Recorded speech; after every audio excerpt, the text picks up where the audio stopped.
musicóloga, investigadora, sino a la participación directa con varios de estos proyectos discográficos que vamos a ir mostrando. ¿Por cuál empezamos, maestro? ¿Por esa flauta? Esa flauta, Vamos a mostrar esa entonces. flauta. A ver, porque trabajar con maraca, me imagino, más allá de la amistad, creo que inclusive coincidieron en sus años de... En Elisa. En Elisa, ¿no? Sí. No en el mismo año, pero ahí estábamos. Sí, a veces no... Todos los días nos veíamos y nos saludábamos. Lo que no producíamos discos. No, trabajar con maraca, por supuesto, Es este norte. también es un honor realmente. Trabajar con un instrumentista de su nivel, que también es compositor, director, productor discográfico, un hombre orquesta, es un honor. Tuve la dicha de que este proyecto, esa flauta, llegara a mí. Eso lo hicimos en el 2019. Es un CD, también tiene un DVD, que es un concierto impresionante, donde se hace un homenaje a la flauta. Donde Maraca escribe obras especialmente para ese material, donde hace homenaje a flautistas importantísimos de la historia nuestra.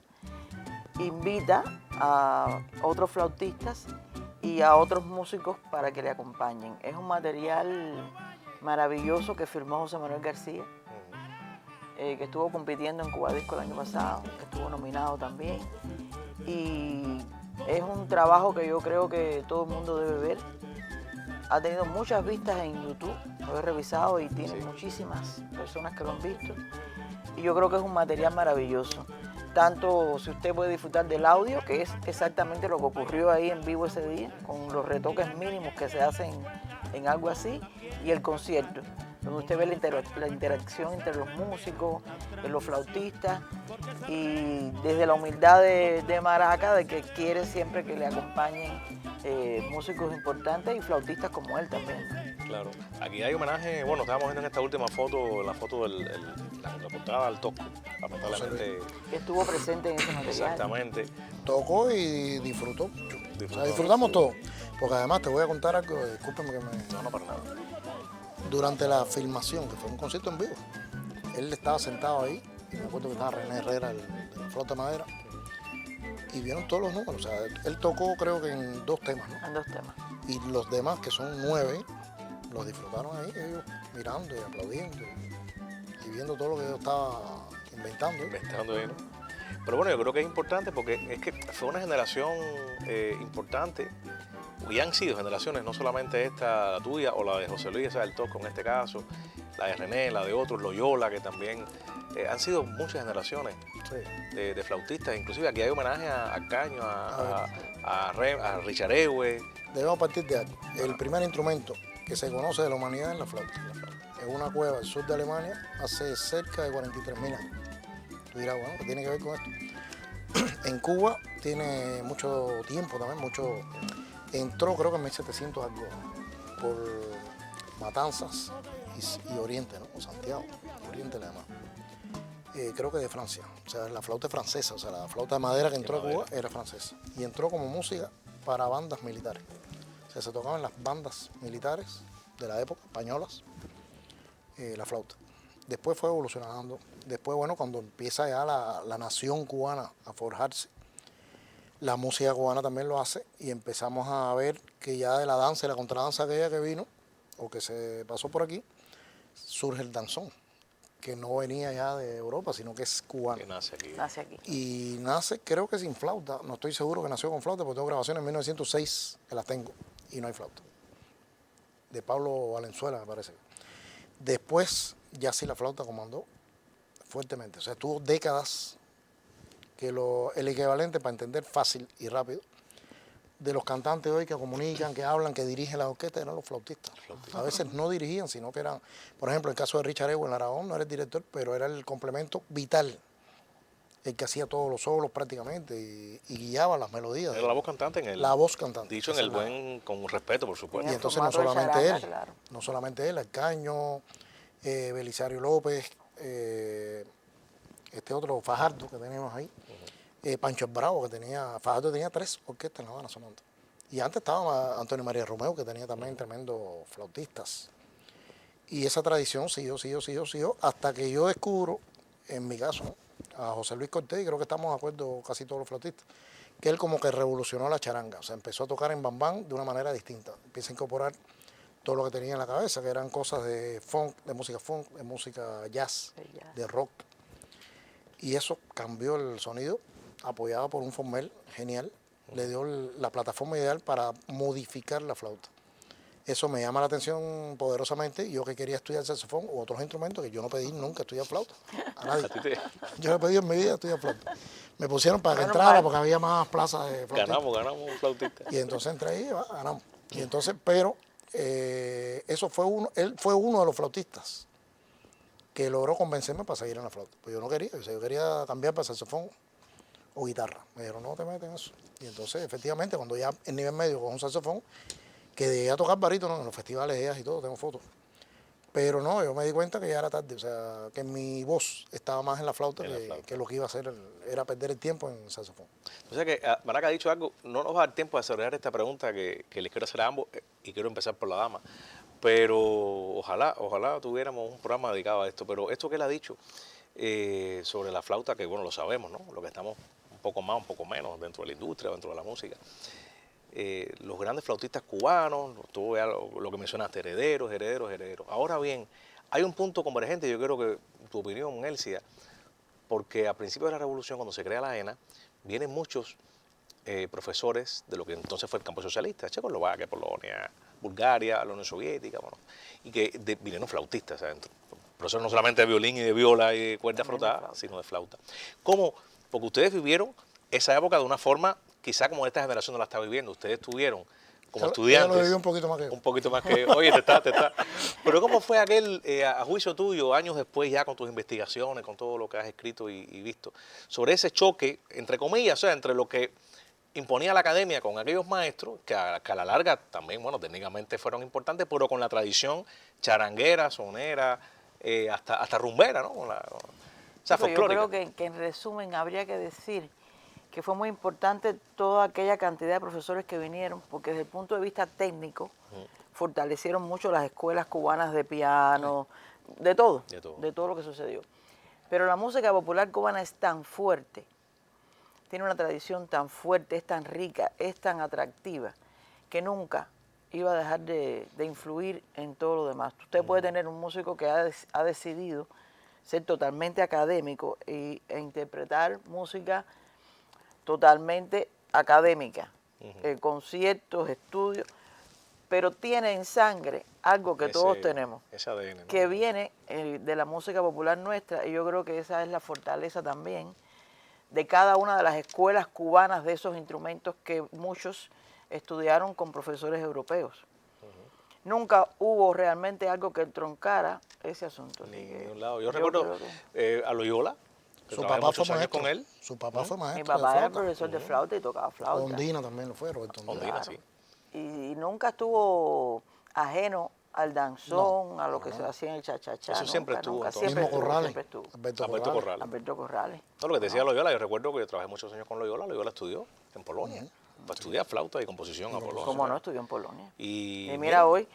Y fue compositor. Y bueno, era director de Lisa cuando yo estaba. Y charanguero siempre, es decir, su papá Efraín Loyola también. Qué charanga tiene, una tradición, es que es tan fuerte que porque es el reflejo de nosotros, de Cuba, de los cubanos. Yo creo que eso habla muy bien lo que dice Elcia, ¿no? Habla muy bien de esa tradición, de esa fuerza que tú también mencionabas. Por eso, ojalá pudiéramos un día desarrollar con más tiempo esta idea y poner esos ejemplos de esos maestros y maestras que han sido importantes. Y antes que el tiempo se nos acabe, porque hay otro disco por acá también, gestados por nuestra invitada, porque ella también es mi invitada. Tú la trajiste, pero yo la vi primero. Sí. Una broma, por supuesto. Que es este precioso disco que comentamos, tuve la dicha de comentarlo en plena historia, vamos a ver acá. Un poco, bueno, invitar a toda esta gente sería imposible, ¿no? Imposible, son 64. Y este disco en el que tú también estás, También. este homenaje a Chucho Iraquere, cuéntame, Elcia, porque esto también fue algo Maraca fue el primero que magnífico. supo que estaba soñando con esto, porque empezando la pandemia, que todo el mundo estaba en casa, se me ocurrió que podríamos hacer este disco, pero con este concepto, ¿no? Donde no íbamos a hacer un homenaje a Chucho, tocando la obra de Chucho únicamente, sino demostrando un poco cuál es el legado que que él tiene y por supuesto Exacto. el de Iraquere. Entonces le comenté a Maraca, empecé a listar toda la gente que había pasado por Iraquere, dónde estaban. Hizo un censo. Hice un censo. Un Había levantamiento. Un levantamiento, levantamiento, como se dice, un levantamiento de todas las personas que pasaron por Iraquere.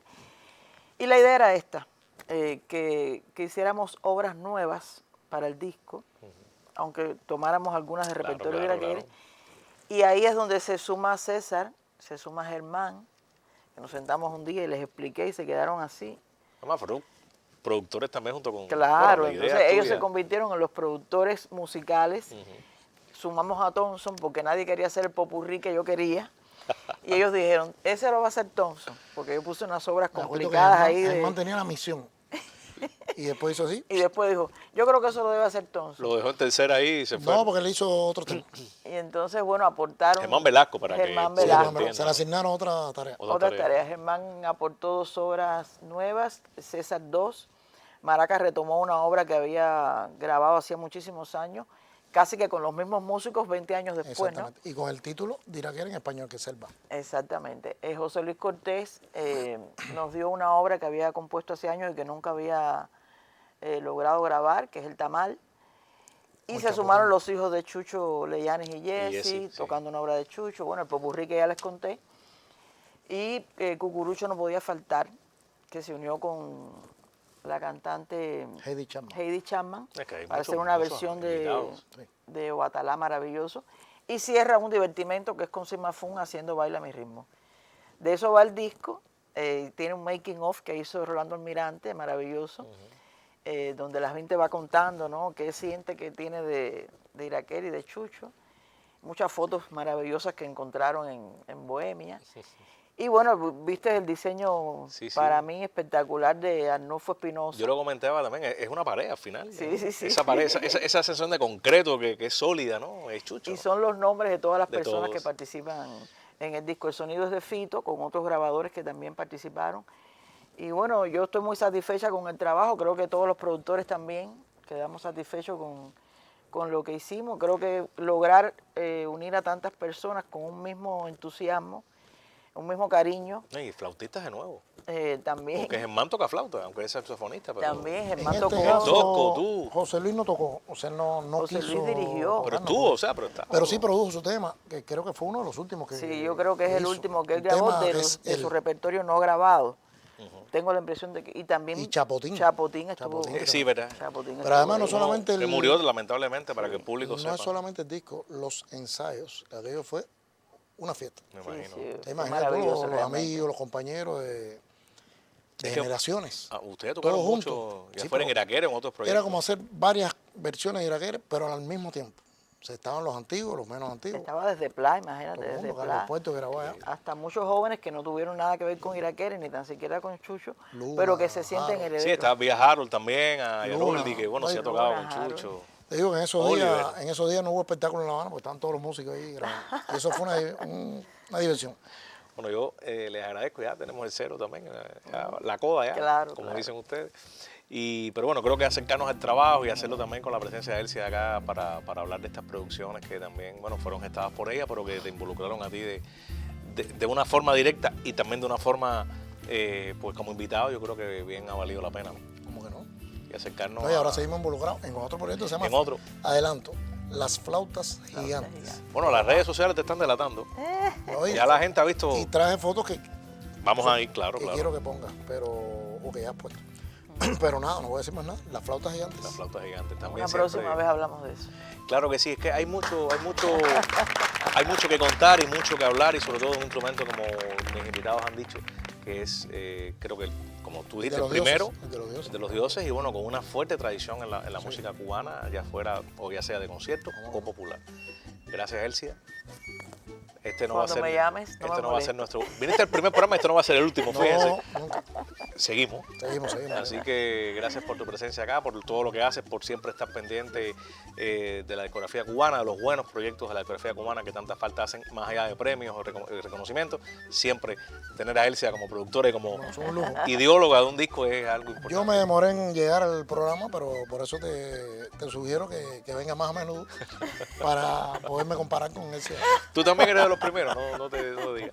Gracias a ambos por la presencia acá, éxitos Claro. en sus carreras y en sus vidas, por supuesto. Y amigos, así hemos llegado al final de este programa. Por acá entonces, con la dicha de haber hecho un programa que les haya sido el agrado de todos, la presencia acá de estos bellísimas personas y grandísimos invitados. Muy buenas noches y hasta un próximo encuentro.